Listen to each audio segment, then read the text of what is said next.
Hi, my name is Micah Woodard, and I'm an optical engineer at the Allen Institute for Neural Dynamics, working on the user interface of the Exa-SPIM. If you watched the previous video with Joshua, you're very familiar with this diagram in the top right of the screen. My work is at the very top of this diagram, working on the GUI side of things to have a user interface to control our SPIM systems. We've strived to make these GUIs as abstracted as possible and also be amenable to modeling onto different systems, given that these systems adhere to specific function naming conventions. To create this GUI, we started with a Napari base. Napari is really great and a really good starting off point, as it comes with a lot of convenient built-ins for imaging and extensive documentation. We then can build additional functionality on top of it with Python Qt. So here's a deeper dive into the GUI architecture. At the top here, we have an overarching code, SPIM GUI, that formats all of the downstream objects and initiates the instruments and launches the UI. We've separated the GUI into 5 main sections, which we'll get into deeper as we go through this presentation, but briefly, they are instrument parameters, lasers, volumetric scanning, live streaming, and sample mapping. Each of these objects contains widgets and functionalities pertaining to their namesake, and it's convenient to have them separated so you can pop on and pop off things that don't pertain to your SPIM system. All of these objects inherit from a widget base, and that widget base contains a lot of convenient formatting functions like labeling text boxes and also saving and scanning to the config. So for the instrument parameter tab, this allows the users to dial in parameters that apply to the whole system, like exposure time, line rate, and where these photos are going to get saved. How we populate these widgets is by automatically scanning the config object for properties, and once a property is found, a label is created, as well as a text box. Every time this value is tweaked, the config object is updated, and then once the UI is closed, the TOML file is updated as well and then saved. All of this is done automatically, and this saves a lot of time because you don't have to write each individual label, text, and function. You can also remove or add certain parameters easily, and the UI will update accordingly. The laser part of the UI gives you the ability to add or remove lasers from a scan and change the power and focusing parameters associated with each of these laser wavelengths. To add a laser to a scan, you click a drop-down box to select from a wavelength list, and to remove, you can click the corresponding label. To adjust the power of the label, you can move the slider up and down. Adding or removing wavelengths also hides or unhides corresponding wavelength tabs, which allows you to focus the parameters of these channels.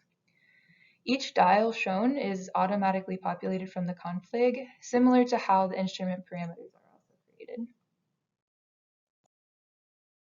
The live streaming functionality is extremely critical for the UI.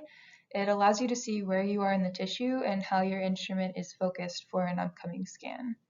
We've implemented a live view that interleaves laser pulses so we can easily overlay multiple channels in the same area of the tissue. This natively aligns channels, and it's useful for assessing staining and also comparing the channels. All of the laser and instrument parameters have the ability to be changed in the live streaming mode, which gives the ability to have immediate feedback on focusing and aligning the system. Here's an example of how the UI can be used to focus the microscope during live view. Using the mouse scroll wheel, we can iterate through different voltage values and see in real time how this is affecting the focus on the tissue. Using the scroll wheel feels more intuitive than typing in numerical values and allows to rapidly go through different focusing values and get immediate feedback in the live view on whether the focus is better or worse, easing the process on the user and also reducing the amount of time focusing takes.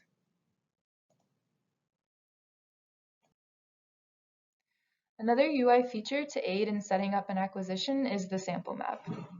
This map recreates a 3D model of the laser objective, stage, and sample of the Exa-SPIM. In this video example, a 3D rendering of an expanded brain is shown for reference. As the sample is moved around in the actual microscope, the sample's position in the map is updated alongside to accurately portray where the sample is in relation to the rest of the system. This is useful for being able to place a sample in front of the camera without having to look at the scope directly and make sure that the sample doesn't crash into the surrounding chamber. Here's another view of the sample map, only showing the tissue in the mount. Here we can see that as the volume of the scan is changed and updated in the Instrument Parameters tab, and the volume is represented as the red box. This red box is updated in the sample view as well. This is useful in visualizing how the scan will execute and in what region of the mount will be imaged. Additionally, you're able to toggle on the visualization of tiles, which are represented as blue boxes. And these tiles represent how many tiles will be used to scan the whole imaging region.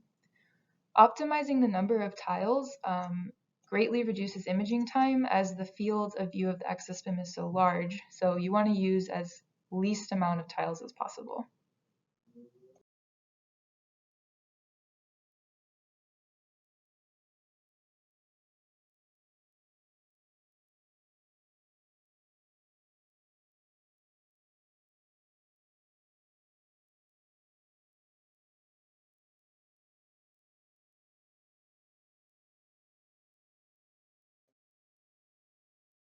Here's an example of the tissue map alongside the live view. We can see that as the sample is moved and the view is moving along with it, the sample map updates the tissue position accordingly.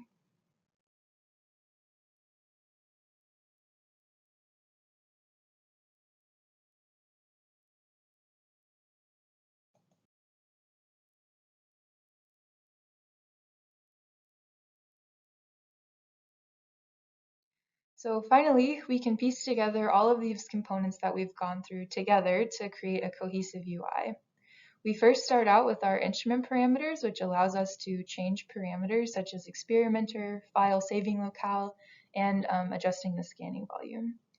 We then have our laser widget, which allows us to add or remove channels to use during acquisition, as well as adjust the laser power.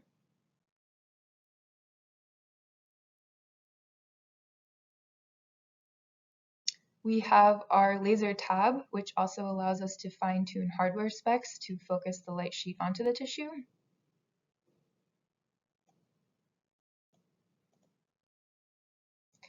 We have our live view widget, which allows us to see the tissue in real time and in multiple channels.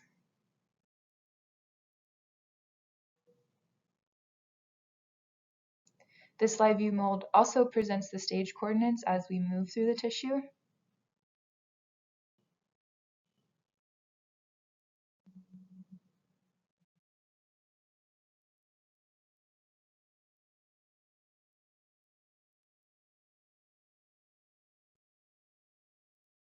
And finally, we have our sample map, which allows visualization of the system as a whole.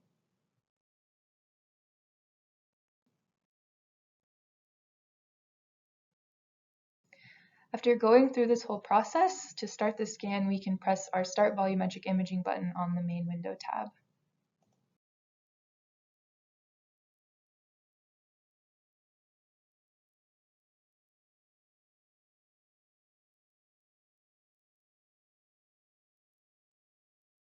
After the scan completes, the data is handed off to our scientific computing team, where they will process the data for eventual segmentation.